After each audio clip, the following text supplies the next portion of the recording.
बातमीपत्रात आता पाहूयात गल्लीपासून ते दिल्लीपर्यंतच्या ताज्या घडामोडींचा धावता आढावा। मोहम्मद अली जिन्ना यांना जे जमलं नाही ते भाजपनं करून दाखवलं, अशा जाहीर शब्दात गुरुवारी उद्धव ठाकरे यांनी वक्फ सुधारणा विधेयकाबद्दल मोदी सरकारवर टीका केली आहे। वक्फ विधेयक मुस्लिमांच्या हिताचं असेल तर तुम्ही हिंदुत्व सोडलं का, असा सवालही त्यांनी केला आहे। पत्रकार परिषद घेऊन त्यांनी आपली भूमिका सविस्तर मांडली। उद्धव ठाकरे म्हणाले की आम्ही बिलाला विरोध केला नाही तर भाजपच्या ढोंगाला आणि भ्रष्टाचाराला विरोध केला। वक्फ बोर्ड सुधारणा विधेयकाचं आणि हिंदुत्वाचं काय देणं घेणं, असा प्रश्नही त्यांनी उपस्थित केला।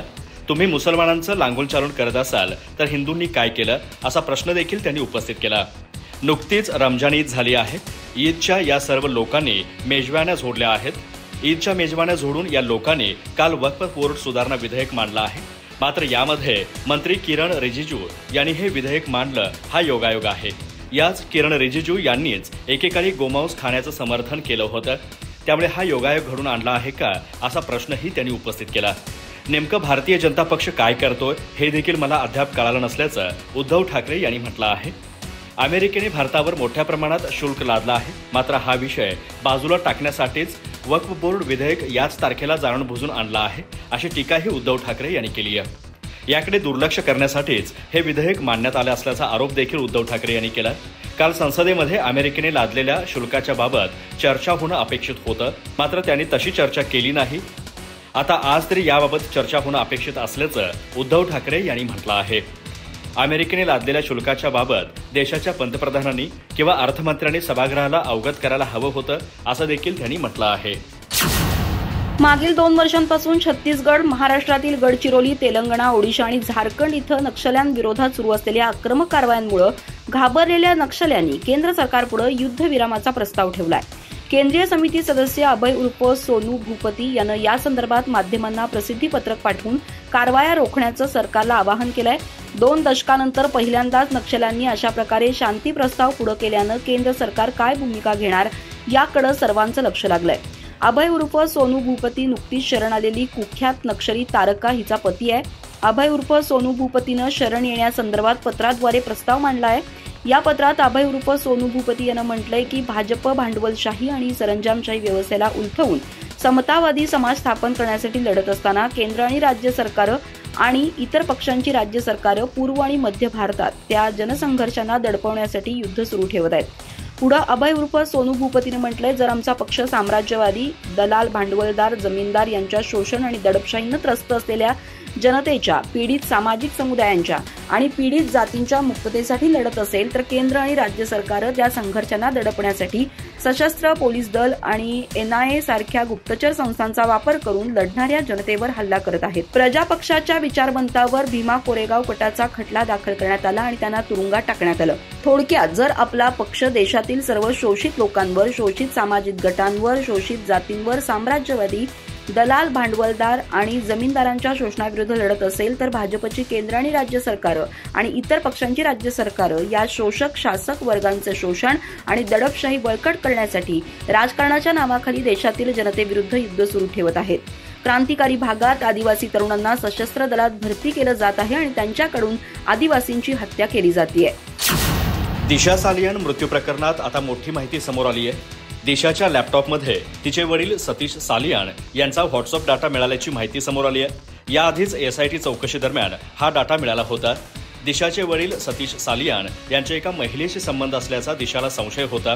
ती आपले व्हॉट्सअप बघते याचं तिच्या वडिलांना माहिती नव्हती। त्या महिलेच्या दिशाच्या वडिलांनी 3000 रुपये दिले होते। याबाबत दिशाने वडिलांना जाब विचारला होता। 2 जून 2020 रोजी त्यांच्यात हा संवाद झाला होता। त्यानंतर 4 जूनला दिशानं घर सोडलं होतं। वडिलांचं घर सोडून दिशा मालाडला गेल्याचं तिच्या मित्रांनी सांगितलं होतं। दिशाच्या मित्रांनी देखील पोलीस चौकशीत या माहितीला दुजोरा दिला आहे। दिशा सालियान प्रकरणात रजिस्ट्रारच्या चुकीमुळे अधिकार नसलेल्या पीठासमोर हे प्रकरण सुनावणीसाठी लागलं होतं। वास्तविक हे प्रकरण सारंग कोतवाल यांच्या पीठासमोर लागायला पाहिजे होतं, मात्र आता न्यायपीठाने हे प्रकरण कोतवाल यांच्या पीठासमोर पाठवण्याचे आदेश दिले असल्याची माहिती ॲडव्होकेट निलेश ओझा यांनी दिली आहे। त्यामुळे आता या प्रकरणाची सुनावणी दुसऱ्या पीठासमोर होणार आहे। हे प्रकरण मुख्य न्यायमूर्तींच्या पीठासमोर जायला हवं असं आम्हाला देखील वाटतं। मात्र या संदर्भात काही सकारात्मक गोष्टी झाल्या आहेत। आमच्या मागण्यांना सरकारचं समर्थन असल्याचं निलेश ओझा यांनी म्हटलं आहे। या संदर्भात सरकारी वकिलांसोबत माझी चर्चा झाली आहे। या प्रकरणात याचिकेतील मागण्यांना सरकारचं देखील समर्थन असल्याचं सरकार न्यायालयात सांगणार आहे. आमच्या अनेक मागण्या सरकारने मान्य केल्या आहेत, त्यामुळे आम्ही सरकारच्या विरोधात बोलणार नाही, असं देखील ॲडव्होकेट निलेश ओझा यांनी म्हटलं आहे. या प्रकरणात आम्हाला गुन्हा क्रमांक हवा आहे, यावरच आता सरकार आणि आमच्यात चर्चा सुरू आहे. दुसऱ्या आमच्या कोणत्याही मतभेदाचा मुद्दा नसल्याचं त्यांनी म्हटलं आहे. दिशा सालियनच्या संशयास्पद मृत्यूच्या प्रकरणाची सुनावणी मुंबई उच्च न्यायालयात झाली. दिशाचे वडील सतीश सालियन यांनी उच्च न्यायालयात सीबीआय चौकशीची मागणी करणारी याचिका दाखल केली आहे, ज्यामध्ये आदित्य ठाकरेंसह 4 प्रमुख व्यक्तींविरोधात चौकशीचं आवाहन करण्यात आलं आहे. देशाच्या संसद भवनात वक्फ बोर्ड विधेयकावर चर्चा सुरू असून केंद्र सरकार आणि विरोधकांमध्ये चांगलेच मतभेद सुरू असल्याचं दिसतंय. याचे पडसाद महाराष्ट्राच्या राजकारणातही दिसून येत आहेत. राज्यात महायुती आणि महाविकास आघाडीमधील नेतेही आमने सामने आल्याचं दिसतंय. त्यात आता राष्ट्रवादी काँग्रेस शरद पवार गटाचे आमदार जितेंद्र आव्हाड यांनी देखील या प्रकरणी आपली प्रतिक्रिया व्यक्त केली आहे. अंबानी यांचं घर वक्फ बोर्डाच्या जमिनीवर असून मुस्लिम समाजातील काही नेत्यांनी कायद्याचा दुरुपयोग केल्याचा दावा जितेंद्र आव्हाड यांनी केलाय. पत्रकार परिषदेत बोलताना जितेंद्र आव्हाड म्हणाले, माझा सरकारला सवाल आहे की हिंदू मंदिरात अब्जो रुपयांचे सोनं आहे. आता हे सोनं तुम्ही ताब्यात घेणार का? मला सरकारने याचं उत्तर द्यावं.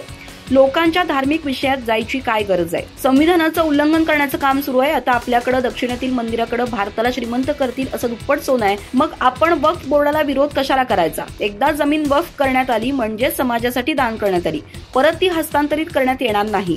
जितेंद्र आव्हाड म्हणाले, आता कायदा करायचा असेल तर असा करा की या जमिनीकडे कुणी वाकड्या नजरेनं पाहणार नाही. त्यांच्या वाडवडिलांनी वक्फला दान केलेल्या जमिनी आहेत असंही आव्हाड यांनी म्हटलं. अंबानींचं घर हे वक्फच्या जमिनीवर आहे. मुस्लिम समाजातील काही नेत्यांनी कायद्याचा दुरुपयोग केला. आता दिल्लीच्या मध्यवर्ती भागातील जमिनी देखील मोकळ्या बाजारात येणार आहेत असा दावाही जितेंद्र आव्हाड यांनी केलाय. छत्रपती शिवाजी महाराज हे 100% सेक्युलर होते.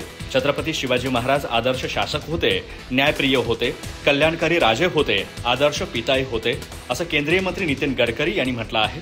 तर छत्रपती शिवाजी महाराजांनी त्यांच्या संपूर्ण कारकिर्दीत अनेक लढाया जिंकल्या, पण त्यांनी कधीही मशिदीवर हल्ला केला नाही.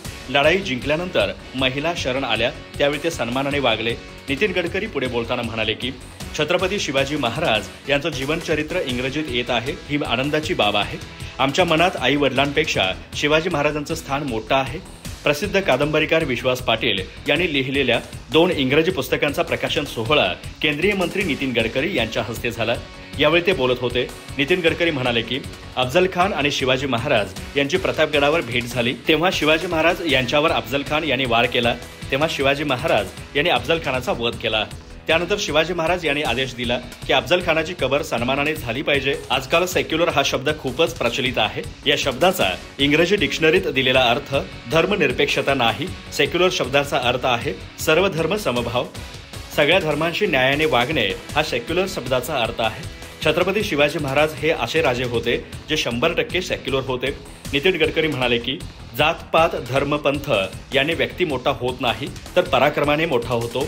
शिवाजी महाराज यांचं कार्य फक्त महाराष्ट्रापुरतं मर्यादित न राहता जगभर जायला हवं.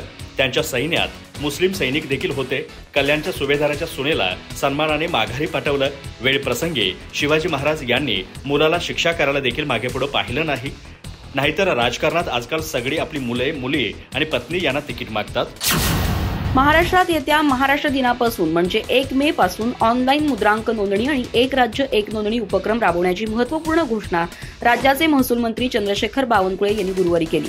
या उपक्रमामुळे पुण्यात बसून नागपुरातील घराची किंवा मुंबईत बसून पुण्यातील घराची नोंदणी करता येईल. ही सर्व प्रक्रिया फेसलेस असेल असं ते म्हणाले. या प्रक्रियेमुळे घर खरेदीच्या प्रक्रियेतील दलालीला चाप बसण्याची शक्यता व्यक्त केली जाते. सद्यस्थितीत घराच्या नोंदणीसाठी आपल्याला उपनिबंधक कार्यालयात किंवा तहसील कार्यालयात खेटे मारावे लागतात. अनेकदा या प्रकरणी नागरिकांचा मोठा वेळ आणि पैसे वाया जातात. या पार्श्वभूमीवर चंद्रशेखर बावनकुळे यांनी 1 मे पासून राज्यात 1 राज्य 1 नोंदणी धोरण राबवण्याची घोषणा केली आहे. चंद्रशेखर बावनकुळे यासंबंधी म्हणाले, घर खरेदी विक्री करतेवेळी नोंदणीसाठी सध्या सरकारी कार्यालयात जावे लागते. तिथं अनेक हेलपाटे मारावे लागतात. नोंदणी करताना दलालांचाही अडथळा असतो. त्यावर उपाय म्हणून मुख्यमंत्री देवेंद्र फडणवीस यांनी पारदर्शक आणि गतिमान सरकारच्या 100 दिवसांचा कार्यक्रम दिला होता. या अंतर्गत महसूल खात्याचा मुद्रांक निरीक्षकांनी आणि महानिरीक्षकांनी एक चांगला उपक्रम पुढे आणलाय. त्यानुसार आपलं सरकार 1 राज्य 1 नोंदणी पद्धत सुरू आहे. या अंतर्गत राज्यातील कुठलीही नोंदणी आणि मुद्रांक नोंदणी घरी बसून करता येणार आहे. महसूल मंत्री चंद्रशेखर बावनकुळे या योजनेची अधिक माहिती देताना पुढे म्हणाले, तुम्ही एखादं घर खरेदी केलं असेल तर तुम्हाला कुठेही बसून त्याची नोंदणी करता येईल. पुण्यात बसून नागपुरातील घराची किंवा मुंबईत बसून पुण्यातील घराची नोंदणी करता येईल. ही सर्व प्रक्रिया फेसलेस असेल. आधार कार्ड आणि प्राप्तिक दस्तऐवजांच्या मदतीने तुम्हाला ही नोंदणी करता येईल. ऑनलाईन मुद्रांकन नोंदणीची ही प्रक्रिया आपण 1 मे पासून सुरू करत आहोत. मुख्यमंत्री देवेंद्र फडणवीस यांनी डिजिटल इंडिया, डिजिटल महाराष्ट्राचा संकल्प केलाय. आमचं सरकार त्यावर काम करत आहे.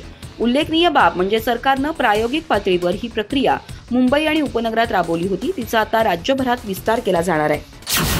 काँग्रेस पक्षाने दिलेले स्वातंत्र्य भाजपाला चालते का, असा प्रतिप्रश्न उद्धव ठाकरे गटाचे खासदार संजय राऊत यांनी उपस्थित केला आहे.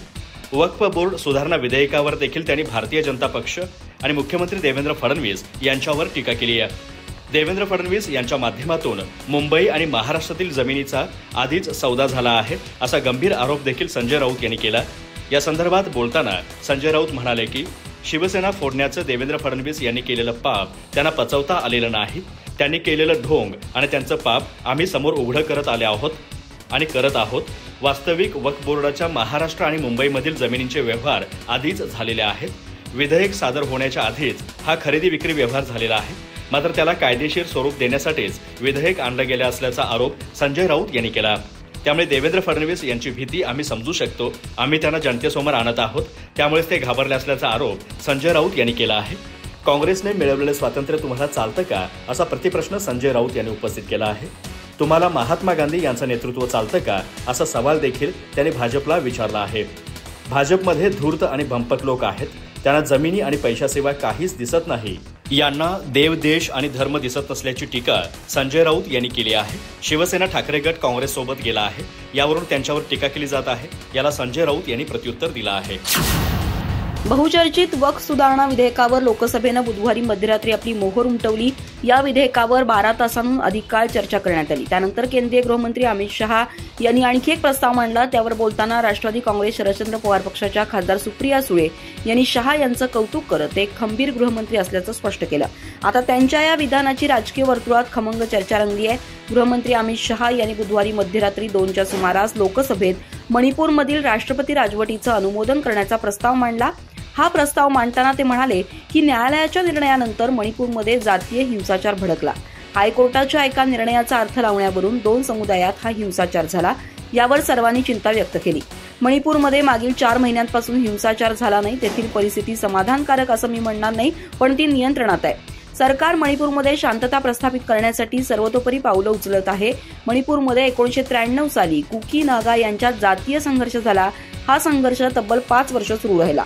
पुढे दशकभर छोट्या मोठ्या घटना घडल्या. त्यामुळे या हिंसाचाराचा संबंध राजकीय पक्षासोबत जोडता कामा नये, असं ते म्हणाले. अमित शहा यांच्या या विधानानंतर खासदार सुप्रिया सुळे यांनी त्यांचं कौतुक केलं. आम्हाला गृहमंत्री अमित शहा यांच्याकडून जास्त अपेक्षा आहेत, कारण ते एक खंबीर गृहमंत्री आहेत. त्यांनी काश्मीरमध्ये सुपिरियर रिझल्ट्स दिले, पण मणिपूरच्या मुद्द्यावर आमचं समाधान झालं नाही. सरकार एक देश एक निवडणुकीवर चर्चा करत आहे, पण राष्ट्रपती राजवट लावण्याची वेळ येणं हे सशक्त लोकशाहीसाठी चांगली गोष्ट नाही. शहा प्रयत्न करून मणिपूरमध्ये शांतता प्रस्थापित करतील असा आम्हाला विश्वास आहे, असं त्या म्हणाल्या. राष्ट्रीय स्वयंसेवक संघ RSSचे प्रमुख मोहन भागवत हे बुधवारी नागपुरात एका पुस्तक प्रकाशन कार्यक्रमात म्हणाले की छत्रपती शिवाजी महाराजांनी देशातील परकीय आक्रमणांकडून पराभवाची शतकानुशतके जुनी परंपरा संपवली. त्यांनी देशातील आक्रमणांचं चक्र मोडून काढलं. म्हणूनच त्यांना त्या काळातील युगपुरुष म्हटलं जातं. भागवत म्हणाले की युद्धे हरण्याची ही परंपरा अलेक्झांडर द ग्रेटच्या काळापासून इस्लामचा प्रसार करण्याच्या नावाखाली झालेल्या मोठ्या हल्ल्यांपर्यंत चालू होती. भारताच्या व्यवस्था नष्ट होत राहिल्या.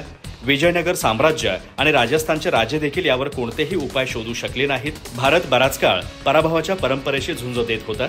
मराठा साम्राज्याची स्थापना 17व्या शतकात झाली. अशा हल्ल्यांवर आणि आक्रमणांवर उपाय शोधणारे शिवाजी महाराज हे पहिले व्यक्ती होते. परकीय आक्रमणांकडून होणाऱ्या सततच्या पराभवाचा काळ शिवाजी महाराजांच्या उदयाने संपला. मोहन भागवत म्हणाले, शिवाजी महाराजांची प्रेरणा आजही प्रासंगिक आहे. रवींद्रनाथ टागोर आणि स्वामी विवेकानंद यांच्यासारख्या महान व्यक्तींनीही शिवाजी महाराजांपासून प्रेरणा घेतली. शिवाजी महाराजांच्या शौर्याचे स्मरण करताना भागवत म्हणाले की जेव्हा त्यांना औरंगजेबने आग्रा येथे कैद केलं होतं तेव्हा ते तेथून पळून आले आणि त्यांच्याकडून किल्ले परत जिंकले. शांतता करारात त्यांनी जे काही देण्यास सहमती दर्शवली होती परत मिळवलं आणि स्वतः छत्रपती शिवाजी महाराज म्हणून स्थापित केलं.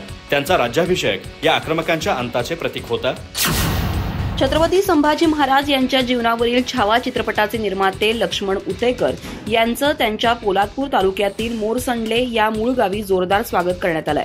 उतेकर चित्रपट प्रदर्शित झाल्यानंतर पहिल्यांदाच त्यांच्या गावी आले. त्यावेळी ग्रामस्थांनी पारंपरिक हारवाजाच्या तालावर त्यांची मिरवणूक काढत सत्कार करण्यात आला.